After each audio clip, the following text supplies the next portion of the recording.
Syracuse Basketball has some new transfer portal targets, and plus the Orange might be heading to Vegas very soon.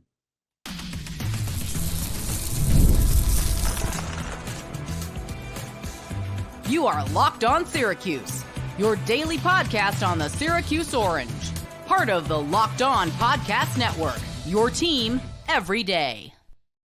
Hello, everyone, and welcome into Locked On Syracuse. I'm Jackson Holzer, and thank you for making us your first listen of every single day here on the Locked On Podcast Network, where it's your team every day, and we're free and available wherever you get your podcasts. And on today's show, we're going over a couple new Syracuse basketball transfer portal targets, a point guard in Braeden Smith from Colgate, and Noah Waterman, a recent transfer portal addition from BYU. And then at the end, Syracuse Basketball is finalizing a deal to head to Vegas for an NIL tournament in 2025-2026. So tons to look forward to on today's show, but let's start with the transfer portal new targets, and let's go with Braeden Smith, a four-star transfer, 6-foot point guard from Colgate. He's going to be a junior next season, and last year he averaged 13, 6, and 6 on 39% shooting, 31% from three, and 79% from the free throw line. He started all 35 games for Colgate last season, and he almost had a triple-double against Syracuse. Remember that game? It was a wild one where the Orange came back to win. He had 14 points, 11 rebounds, and 8 assists. And yes, you heard me right. He had 11 rebounds against Syracuse. So this is someone who is a little bit of a do-it-all point guard. The way I like to compare him is this is Kadary Richmond light, because he can do a little bit of everything. He can score, he can pass, he can rebound, but he's just not as good as what Kadary Richmond would have been. But this is someone that Syracuse should certainly take a look at right now. He's in the transfer portal. He was much more efficient in his freshman season. So the way I would project him, because his efficiency went down, is split the difference, right? He was really efficient his freshman year. His sophomore year, not as efficient. So if you split the difference,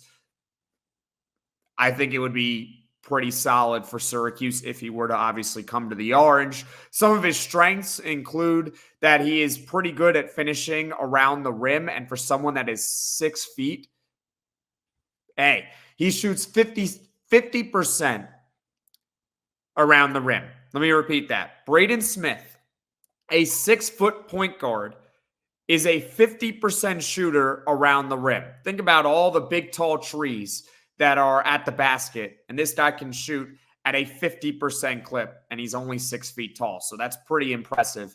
And he also has a 37% assist rate.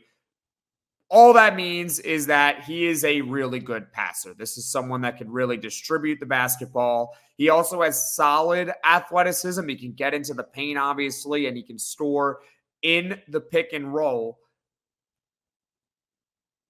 But I wouldn't say, he's anything close to what Judah Mintz was and operating in that regard, but he's certainly a solid distributor and maybe even a better one than Jaquan Carlos is. He was the Patriot League Player of the Year. I should have mentioned that off the top. This was someone who was the Patriot League Player of the Year at Colgate. And considering that Syracuse needs another guard, I think he would be the starter right away for this team. I think he would. I think he would play 25 to 30 minutes. He would take the role of what Carlos has right now. Carlos instantly would become the backup if Braeden Smith were to come to Syracuse. I think this is a perfect fit for the Orange. However, John Rothstein recently reported that Braeden Smith visited Davidson and that he also has visits scheduled with Washington, Gonzaga, and Cal. So Syracuse, as of this moment, does not appear to be involved with Braeden Smith, but they should. They should get involved with him, at least make a phone call. At least try to get him on a visit. It's kind of a wide range of visits that he has set, and I'm not judging him in the, why are you doing this? It's more of just a curiosity to me. I mean, you got Davidson, which is in the Carolinas, right? And then you got all Pacific Northwest teams. You've got Washington, Gonzaga, and Cal. So it's a wide net. And he also, in that report, John Rothstein said that a return to Colgate is certainly possible. It's on the table for Braeden Smith. Very interesting. So you got New York in there. You got Davidson, which represents the Carolinas. And then you got 3 Pacific Northwest teams. Kind of curious. So I wouldn't rule out Syracuse from a geography standpoint, right? I mean, you can, because he's casting a wide net. There are some players where they're looking to stay closer to home, or there's a certain region of the country they want to be in. And so you can rule out certain teams. But with Braeden Smith, as I keep mentioning, he casts a wide net. He's got the West. He's got New York. He's got a little bit of Southeast involved as well. So I don't think Syracuse is out from that standpoint, but it doesn't appear that they have any sort of visit lined up for Braeden Smith. Once again, he should be on Syracuse's radar as a starting point guard for this team next year. He averaged 13, 6, and 6. He wasn't as efficient this season, but at the same time, he was more efficient as a freshman. So if you split the difference, you got to figure that he'll be better for next year. He can score around the rim. He can score in the pick and roll. He's got a 37% assist rate, which means he's a really good passer. Syracuse basketball has to get involved, or they got to do something. They need a guard, and this is one of the best guards that's currently available right now. Braeden Smith, who's got, 5 teams that are still in the running for him. Syracuse, please put your name on the list. Try to get some sort of visit, because he would really make that backcourt formidable. It would maybe still not be as good as it was last year, but you can argue that the depth would be there. The depth would just be insane. I mean, you would have Braeden Smith, you would have Jaquan Carlos, JJ Starling, Chance Westry would now be arguably your 4th string. That's not even counting Elijah Moore, who is a sniper. Get involved, Syracuse. Get involved for Braeden Smith. Now coming up, another transfer portal target, Noah Waterman, and he was a late addition, but Syracuse should go after him. Passion, drive, and patience, the formula for winning championships, is also what keeps your ride or die alive. eBay Motors has everything you need to maintain your vehicle and level it up to peak performance. Superchargers, roof racks, exhaust kits, LED headlights, and more. Whether you're into speed, power, or style, eBay Motors has got you covered.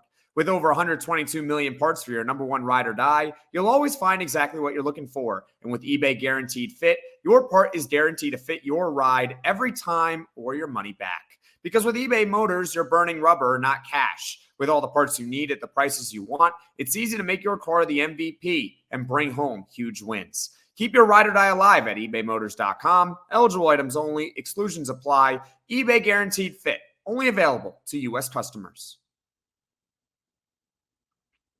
Are you watching Fox Sports or ESPN on your TV all day? Have to turn down the volume with all that shouting? Make the switch to Locked On Sports today, a free 24/7 sports streaming channel program for you every day to bring you the biggest stories without all the streaming.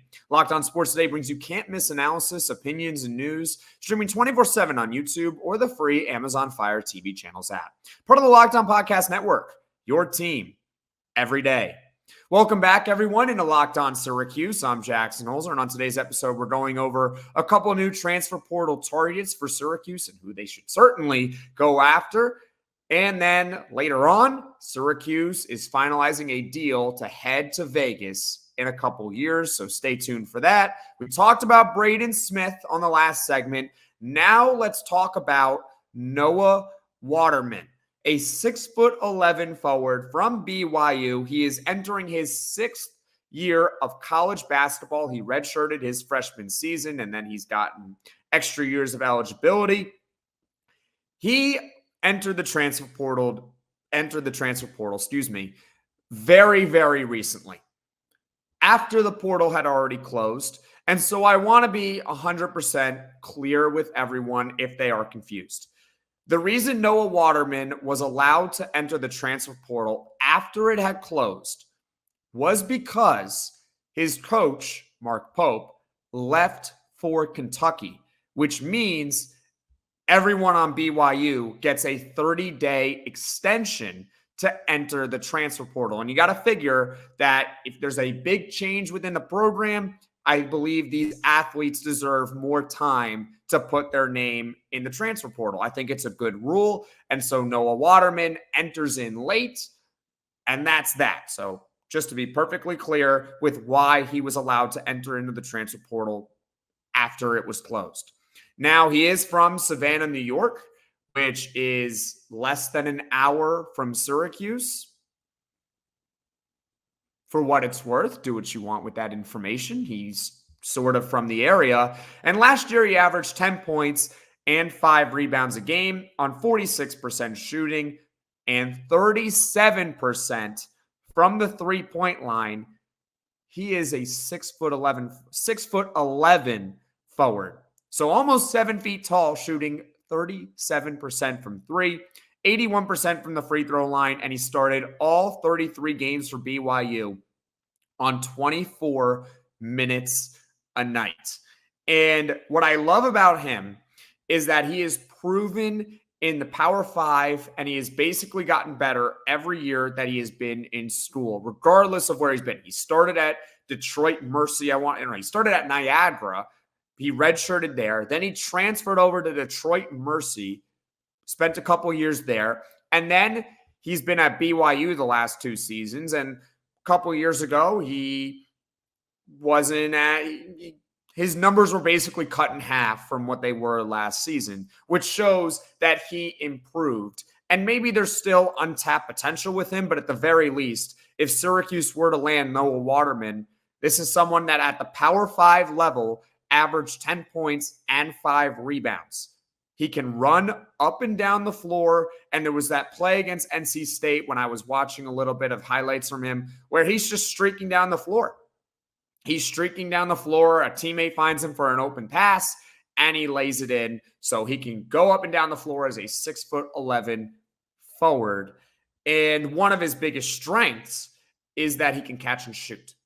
The catch and shoot is one of his biggest strengths. He was in the 83rd percentile catch and shoot. He is a perfect fit for Syracuse because he is so versatile. He's so versatile. If he were to say, if he were to commit to Syracuse, right? I know that I said that the front court for Syracuse is basically set. They really don't need to add anything except for a third string center. That's about it. I am perfectly happy with Chris Bell, Jair Davis, Donnie Freeman, and Eddie Lampkin with Naheem McLeod off the bench. I think it's a really, really good front court that Syracuse has right now. Eddie Lampkin rumors aside. Noah Waterman brings versatility. He's a 6'11" forward. So in theory, if he were to commit, he does have the size to be a center. He's not a center, but he's got the size, and that almost could be your de facto third string center in an emergency circumstance. He can probably start. You can play a tall lineup. I think there is a way that even though Syracuse has a deep front court, you can still get him the minutes that would be required to want to get a player like Noah Waterman. He also would allow Chance Westry to play basically full-time in the backcourt. I remember mentioning that Chance Westry can play the 1 through 3. Well, if Waterman were to commit, then Westry just has to play the 1 and 2. That's what I'm trying to say. That gives the backcourt a little bit more depth, and the front court doesn't lose a piece. In fact, it gains a piece, and you're looking at now one of the best front courts in the country. I'm not saying that even as a homer. You get Noah Waterman, you have one of the best front courts in the country, assuming Eddie Lampkin were to stay as well. But anyways, there are no known suitors as of right now for Noah Waterman because he entered the transfer portal so late. So I haven't seen a report out there of what schools have or are not involved with Noah Waterman. He's kind of that wild card player. He just entered. And I can easily see Kentucky being a fit because, well, Mark Pope is at Kentucky. So that's really the connection there. But as I said at the top, he's from Savannah, New York. It's not far from Syracuse. If this is someone who wants to maybe stay closer to home, that is certainly a factor with some players who enter the transfer portal, then Syracuse could certainly be an option for him. They're looking to make a splash. They can use another impactful player. I don't say no to impactful players, regardless of what position they are at. If he were to commit, I think I would get more involved with where he would fit in the rotation. I kind of gave you a preview of it. I think there's still a way to squeeze some minutes in. I think you got to reach out to him. You got to reach out to Noah Waterman, see if there's any sort of interest, because it doesn't hurt. What's the harm in calling up a player and asking, hey, are you interested? Would you like to come on a visit? If the answer is no, you move on. All right.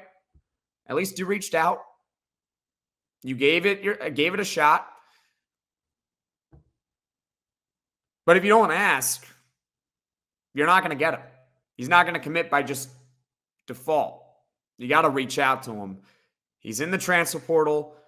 No reason why Syracuse shouldn't at least attempt to land Noah Waterman. So those are the two transfer portal targets for Syracuse. Braeden Smith talked about earlier, the 6-foot point guard from Colgate would certainly fit right in as potentially the starting point guard for next season. It would probably be a battle, honestly, between him and Jaquan Carlos, but it would certainly make it a deeper backcourt. And Noah Waterman, who would create one of the best front courts in the country and would allow Chance Westry to play full-time in the backcourt. So by default, the backcourt becomes a little bit stronger because you don't have to use them in the front court. So that is it for the transfer portal targets, but that's not it for this episode. No, because Syracuse basketball might just be heading to Las Vegas. The NBA playoffs are in full swing, and Gametime is what you should use to buy tickets. Gametime is an authorized ticket marketplace of the NBA, which makes getting playoff tickets even faster and easier. Prices on the Gametime app actually go down the closer it gets to the tip-off. With killer last-minute deals, all-in prices, views from your seat, and their lowest price guarantee, Gametime takes the guesswork out of buying NBA tickets. Some of you guys might be New York Knicks fans, and you can use Gametime to buy tickets to attend a home or road playoff game against the Indiana Pacers. And is there going to be a Knicks Game 7 potentially? Who knows? Just go on the Gametime app and search up Knicks tickets. My favorite part is I get to see the view from my seat before I buy. Get a panoramic view from your seat in the app before you purchase. Take the guesswork out of buying NBA tickets with Gametime. Download the Gametime app, create an account, and use code LOCKEDONCollege for $20 off your first purchase. Terms apply. Again, create an account and redeem code LOCKEDONCollege, LOCKEDONCOLLEGE for $20 off. Download Gametime today. Last minute tickets, lowest price, guaranteed. Locked On has launched the first ever national sports 24/7 streaming channel on YouTube, and now it's also available on Amazon Fire TV in the free Fire TV channels app. Locked On Sports Day is here for you 24/7, covering the top sports stories of the day with the local experts of Locked On, plus our national shows covering every league. Find Locked On Sports Day now available on the free Fire TV channels app. Welcome back, everyone, into Locked On Syracuse. I'm Jackson Holzer, and we just went over a couple new potential transfer portal targets for Syracuse basketball. Braeden Smith, the 6-foot point guard from Colgate, and Noah Waterman, the 6'11" forward from BYU, who entered the transfer portal, I want to say yesterday or the day before. He was a late addition because he got the 30-day extension because Mark Pope left for Kentucky. But that's that for transfer portal targets. It's time to talk about Syracuse and Las Vegas. So Neil Adler, a frequent guest here on the podcast, and hope to have him on soon, recently reported, Neil Adler, by the way, from Inside the Loud House, he recently reported that Syracuse is finalizing a deal to participate in the Vegas Players Era Festival tournament that would award NIL money for competing in it. The field would feature 16 teams. in a couple seasons. This year, it has 8. And so to be very, very clear, 100%, Syracuse is finalizing this deal for 2025-2026. The 8 teams for this upcoming season are already set. So Syracuse is not going to Vegas this year, basketball-wise at least, but they are finalizing a deal to go to Vegas in a couple of seasons. These teams will be competing for NIL money, but they will also be getting NIL money. I believe it will be $1 million to be distributed to the players on each team for just being in the tournament. So you show up, you do all the festivities that you're being told to do, and the players are awarded NIL money, a pot of $1 million. Don't know how they would break it up. And there would also be an extra $1 million available to the winner or winners of the Vegas Players Era tournament. They're still trying to figure out what a 16-team field would look like. Would they actually do a tournament, or would it just be you put every team in 4s and whoever comes out on top gets the extra $1 million? The article, I will leave a link in the description below, goes a lot more in depth. But the bottom line is that Syracuse basketball it's looking like Syracuse basketball is headed to Las Vegas for an NIL tournament in a couple seasons. I've done a couple podcasts about this already. I do think this is a really, really good thing for Syracuse. This is an excellent opportunity for the Orange. You can say it's because of the exposure or national TV, but that's not really it, because Syracuse already gets nationally televised games. They are a known brand, even though they've kind of had a down few seasons. They're a known brand. So they're going to get national TV regardless of if they go to Vegas or not. But it would certainly be, it can't hurt. But really what's important is this could be a huge shot in the arm for recruiting and transfer portal recruiting as well, because it gives Syracuse a boost in its NIL budget. There was another article that Neil Adler published from Inside the Loud House, and he reported that the GM of Orange United, which is one of the main NIL collectives for Syracuse, he said that the Orange are targeting a budget for this offseason of between $2 and $2.5 million in NIL money for the entire team. $2 and $2.5 million for NIL, which really isn't that bad according to the article. But at the same time, it's maybe not the most obvious. It's not the most, obviously. I mean, there was a guy that recently committed to Washington who got $2 million alone. I think it's ridiculous that he got $2 million, but he got $2 million. With Vegas, you can have the same budget, $2 to $2.5 million, but the difference is you got that extra $1 million guaranteed. So instead of $2 and $2.5 million available that you have, now you have between $3 and $3.5 million available. So an extra $1 million. Think about what Syracuse could have done with an extra $1 million this offseason. That's a lot of money. They could have gone after, I know Eddie Lampkin's a solid addition, and I really like him as a starting center, and hopefully he doesn't, that whole thing and all the rumors. But regardless, if Syracuse had an extra $1 million in its budget, it could have gotten the number 1 transfer in the portal. Omar Ballo from Arizona, he committed to Indiana. If Syracuse had that extra $1 million, they could have gone after him. If they had an extra $1 million, perhaps Malik Mack would have been the starting point guard for Syracuse next season. So it's certainly huge. And also it's important for the 2025 recruiting, right? They're going after really talented players like Kiyan Anthony, Tyler Jackson, Sadiq White, and plenty of other offers there for 2025 recruiting. And we talked about that with Sam Kaiser at 24/7 Sports or High School Hoops. It can give Syracuse an edge with those guys, because you can say in their recruiting pitch, hey, we got an extra $1 million for playing in this tournament with us. Money talks. So it's huge. Absolutely huge. I 100% support this. I think it would be terrific. I originally had reservations about Syracuse heading to Vegas because I just think like the non-conference is going to be tough. They're not taking 16 cupcake teams here. But at the same time, I thought about it for a while over the last couple months, and by the time this article came out, why can't Syracuse be one of those teams that makes the tournament tough, right? You know, Duke makes a tournament tough, Gonzaga and all those schools, Kansas, everything like that. But why can't Syracuse be kind of like that? Hey, this tournament's tough because Syracuse is in it. You got 16 teams. Don't know who they are going to be yet. But with this new NIL money that you're getting, you should be able to get better players, which should mean even though your non-conference is going to be tougher, you're one of those teams that makes it tough. You can be on equal footing. It won't be like a Maui situation from this season where they were just outmatched against Tennessee and Gonzaga. I know those games were close in the end or towards the end of it, but you knew Syracuse really wasn't going to win those games. They just didn't have the firepower like a Tennessee and a Gonzaga. You get that extra $1 million in NIL. Heck, you can even sell that if you win, you get another $1 million. You can be right up there with some of those elite teams in the country. So overall, I think Syracuse finalizing a deal to head to Vegas in a couple seasons is a really, really positive step for this program. I really do. You get that extra money. It should hopefully help recruiting.